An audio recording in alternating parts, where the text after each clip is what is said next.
2023년 10월 20일 금요일 매일 성경 읽기 우리말 성경 293일차 누가복음 1장. 많은 사람들이 우리 사이에 이루어진 사건들에 대해 기록하려고 했는데 그것은 처음부터 말씀의 목격자이며 일꾼이었던 사람들이 우리에게 전해준 것과 같습니다. 존경하는 데오빌로님, 제 자신도 그 모든 사건을 처음부터 면밀히 조사해 당신을 위해 순서대로 써보내는 것이 좋겠다는 생각이 들었습니다. 이는 당신이 전에 배우신 것이 틀림없는 사실임을 아시도록 하기 위해서입니다. 유대왕 헤롯 왕 때 사가랴라는 제사장이 있었는데 그는 아비야 계열에 소속된 사람이었습니다. 그 아내 또한 아론의 자손이었는데 그녀의 이름은 엘리사벳이었습니다. 둘 다 하나님 보시기에 의로운 사람들이어서 주의 모든 계명과 규율을 흠잡을 데 없이 잘 지켰습니다. 그런데 이들에게는 자식이 없었습니다. 엘리사벳이 아기를 가질 수 없는 몸이었고 둘 다 이미 나이가 많았기 때문입니다. 어느 날 사가랴는 자기 계열의 차례가 돌아와 하나님 앞에서 제사장으로 섬기게 됐습니다. 제사장직의 관례에 따라 제비를 뽑았는데 사가랴는 주의 성전 안으로 들어가 분향하는 일을 맡게 됐습니다. 그리고 사람들은 모두 밖에서 기도하고 있었습니다. 그때 주의 천사가 사가랴에게 나타나 분향하는 제단 오른쪽에 섰습니다. 천사를 본 사가랴는 깜짝 놀라 두려움에 사로잡혔습니다. 그러자 천사가 말했습니다. 두려워하지 마라. 사가랴야, 하나님께서 내 기도를 들으셨다. 내 아내 엘리사벳이 내게 아들을 낳아줄 것이니 그 이름을 요한이라 하여라. 그 아이는 내게 기쁨과 즐거움이 될 것이며 많은 사람이 그가 태어난 것을 기뻐할 것이다. 그는 주께서 보시기에 위대한 사람이 될 것이기 때문이다. 또 그 아이는 포도주나 독한 술을 마시지 않을 것이고 모태에서부터 성령으로 충만할 것이며 이스라엘의 많은 백성들을 그들의 주 하나님께 돌아오게 할 것이다. 그는 엘리야의 심령과 능력으로 주보다 먼저 와서 아버지들의 마음을 그 자녀들에게로 순종치 않는 자들을 의인의 지혜로 돌아서게 할 것이다. 그래서 주를 위해 예비된 백성들을 준비할 것이다. 사가랴가 천사에게 물었습니다. 제가 어떻게 이 말을 확신하겠습니까? 나는 늙었고 내 아내도 나이가 많습니다. 천사가 대답했습니다. 나는 하나님 앞에 서 있는 가브리엘이다. 나는 이 좋은 소식을 내게 말하라고 보내심을 받았다. 보아라, 너는 벙어리가 돼서 이 일이 일어날 그날까지 말을 하지 못할 것이다. 그때에 다 이루어질 내 말들을 내가 믿지 않았기 때문이다. 한편 사람들은 사가랴를 기다리고 있었는데 그가 성전 안에서 너무 오래 지체함으로 이상하게 여겼습니다. 사가랴가 밖으로 나왔을 때 말을 하지 못하자 사람들은 그가 성전 안에서 환상을 본 줄 알았습니다. 사가랴는 손짓만 했지 말을 못하는 채로 계속 있었습니다. 직무기간이 끝나자 사가랴는 집으로 돌아갔습니다. 그 후 사가랴의 아내 엘리사벳이 아기를 갖게 돼 5달 동안 숨어 지냈습니다. 엘리사벳은 이렇게 말했습니다. 주께서 이때에 이렇게 나를 돌아보셔서 사람들 사이에서 내 수치를 없애주셨습니다. 그 후 6째 달에 하나님께서 천사 가브리엘을 갈릴리 나사렛 마을에 보내 한 처녀에게 가게 하셨는데 그 처녀는 다윗의 가문에 속한 요셉이라는 남자와 약혼한 마리아였습니다. 천사가 마리아에게 가서 말했습니다. 기뻐하여라, 은혜를 입은 자여, 주께서 너와 함께 하신다. 천사의 말에 마리아는 당황하며 깜짝 놀라 이게 무슨 인사인가 하고 생각했습니다. 그러자 천사가 말했습니다. 두려워하지 마라 마리아야, 내가 하나님의 은혜를 받았다. 보아라, 내가 잉태하여 아들을 낳을 것이다. 그러면 그 이름을 예수라 하여라. 그는 위대한 이가 될 것이요 지극히 높으신 분의 아들이라 불릴 것이다. 주 하나님께서 그에게 그 조상 다윗의 보좌를 주실 것이다. 그는 야곱의 집을 영원히 다스릴 것이며 그의 나라는 결코 끝나지 않을 것이다. 마리아가 천사에게 물었습니다. 처녀인 제게 어떻게 이런 일이 있겠습니까? 천사가 대답했습니다. 성령께서 내게 임하실 것이며 지극히 높으신 분의 능력이 너를 감싸 주실 것이다. 그러므로 태어날 거룩한 아기는 하나님의 아들이라고 불릴 것이다.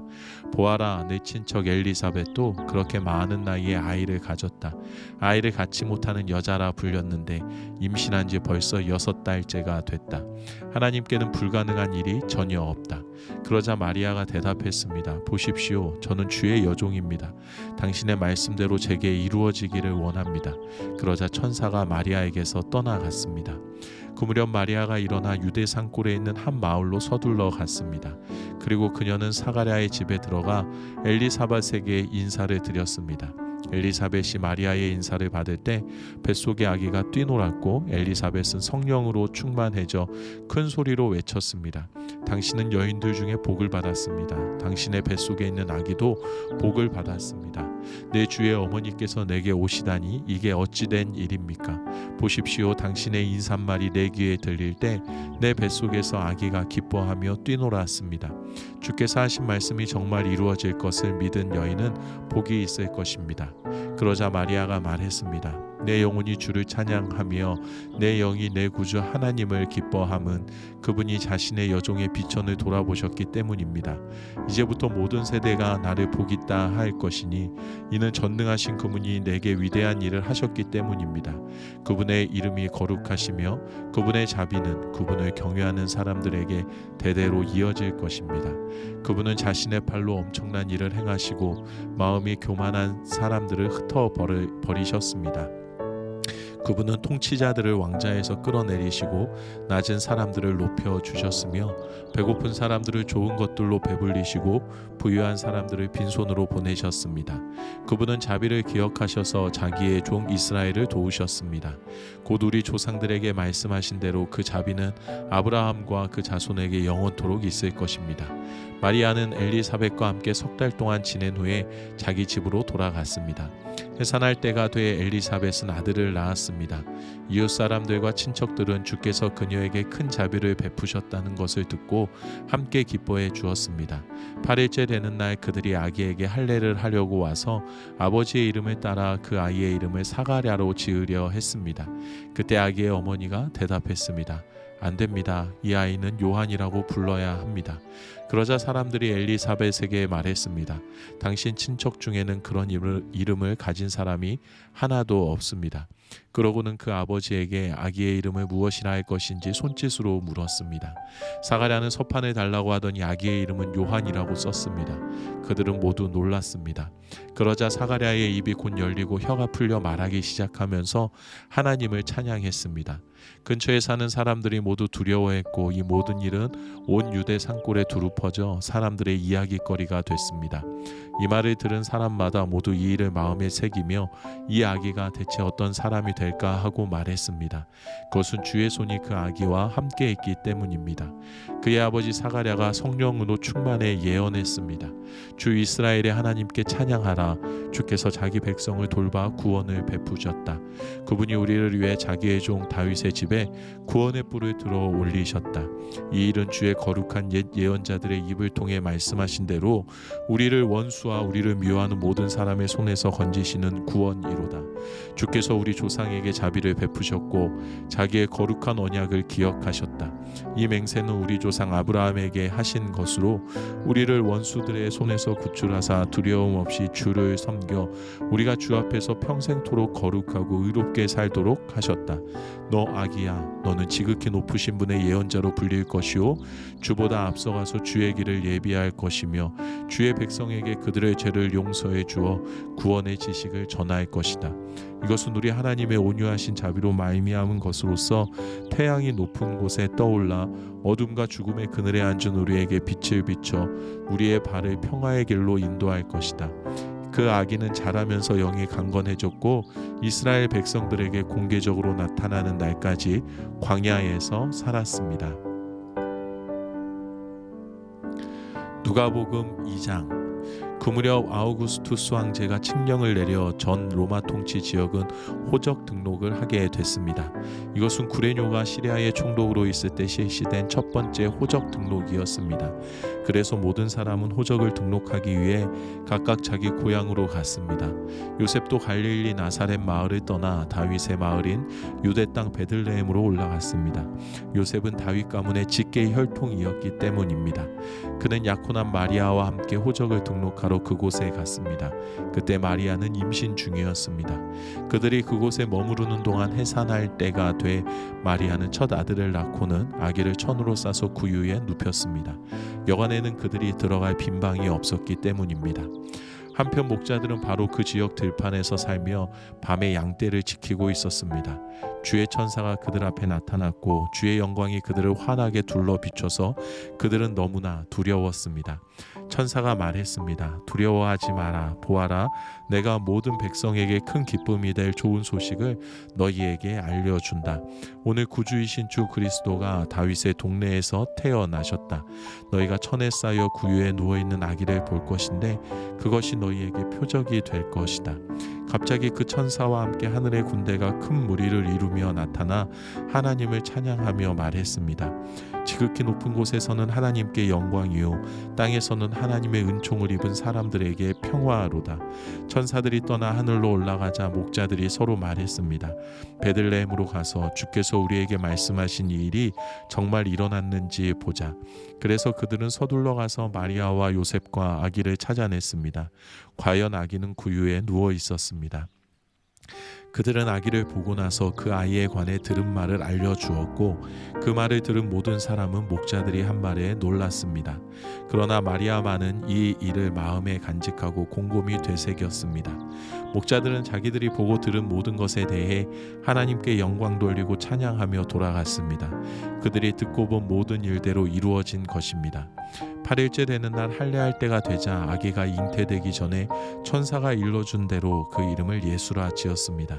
모세의 율법에 따라 정결의식을 치를 때가 되자 요셉과 마리아는 아기를 데리고 예루살렘으로 갔습니다. 이것은 주의 율법의 첫 번째 태어나는 모든 남자 아기는 하나님께 거룩한 사람으로 불릴 것이다 라고 기록된 대로 아기를 주께 드리고 또 산비둘기 한 쌍이나 어린 집비둘기 2마리라고 한 주의 율법을 지켜 희생제물을 드리려는 것이었습니다. 당시 예루살렘에는 시므온이라는 사람이 있었습니다. 이 사람은 의롭고 경건한 사람으로 하나님께서 이스라엘을 위로하실 날을 손꼽아 기다리고 있었습니다. 그리고 성령께서 시므온에게 머물러 계셨습니다. 그에게는 주의 그리스도를 보기 전에는 죽지 않으리라는 성령의 계시가 있었습니다. 시므온이 성령에 이끌려 성전 뜰 안으로 들어갈 때 아기의 부모가 율법의 규정대로 행하기 위해 아기 예수를 데리고 들어왔습니다. 그러자 시므온이 아기를 팔에 안고 하나님을 찬양하며 말했습니다. 다스리시는 주여, 이제 주께서는 주의 종이 평안히 가게 해 주십니다. 제 두 눈으로 주의 구원을 보았습니다. 이 구원은 주께서 모든 백성 앞에 마련하신 것으로 이방 사람에게는 계시의 빛이요 주의 백성 이스라엘에게는 영광입니다. 아기의 아버지와 어머니는 아기에 대한 이 말에 무척 놀랐습니다. 그러자 시므온은 그들을 축복하고 그 어머니 마리아에게 말했습니다. 보십시오, 이 아기는 이스라엘 가운데 많은 사람을 넘어지게도 하고 일어서게도 할 것이며 비난받는 표적이 되기 위해 세우심을 받았습니다. 칼이 당신의 마음도 찌를 것입니다. 그래서 이제 많은 사람의 마음속 생각이 드러나게 될 것입니다. 또 아셀 지파의 바누엘의 딸인 안나라는 여자 예언자도 있었습니다. 안나는 나이가 많았는데 결혼해서 남편과 7년 동안 살다가 그 후 84세가 되도록 과부로 지냈습니다. 안나는 성전을 떠나지 않고 밤낮으로 금식하고 기도하면서 하나님을 섬겼습니다. 바로 그때 안나가 그들에게 다가와 하나님께 감사하고 예루살렘의 구원을 간절히 고대하는 모든 사람에게 그 아기에 대해 이야기했습니다. 요셉과 마리아는 주의 율법에 따라 모든 일을 마치고 난 뒤 갈릴리에 있는 자기 마을 나사렛으로 돌아왔습니다. 아이는 점점 자라가며 강해지고 지혜가 충만했으며 하나님의 은혜가 그 위에 있었습니다. 해마다 6월절이 되면 예수의 부모는 예루살렘으로 갔습니다. 예수께서 12살이 되던 해에도 그들은 관례에 따라 절기를 지키러 예루살렘에 올라갔습니다. 기간이 끝나 그 부모는 집으로 돌아가는 길이었는데 소년 예수는 예루살렘에 남아 있었습니다. 그러나 부모는 이 사실을 알지 못했습니다. 그들은 예수가 일행 속에 있으리라 생각하고 하룻길을 가다가 그제야 친척들과 친구들 사이에서 예수를 찾기 시작했습니다. 그러나 찾지 못하자 그들은 예루살렘으로 되돌아가서 예수를 찾았습니다. 3일이 지나서야 그들은 성전뜰에서 예수를 찾게 됐습니다.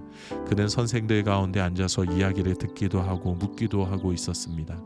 예수의 말을 들은 사람들마다 그가 깨닫고 대답하는 것에 몹시 감탄했습니다. 그 부모는 예수를 보고 놀랐습니다. 그래서 그의 어머니가 말했습니다. 얘야, 왜 우리에게 이렇게 했느냐?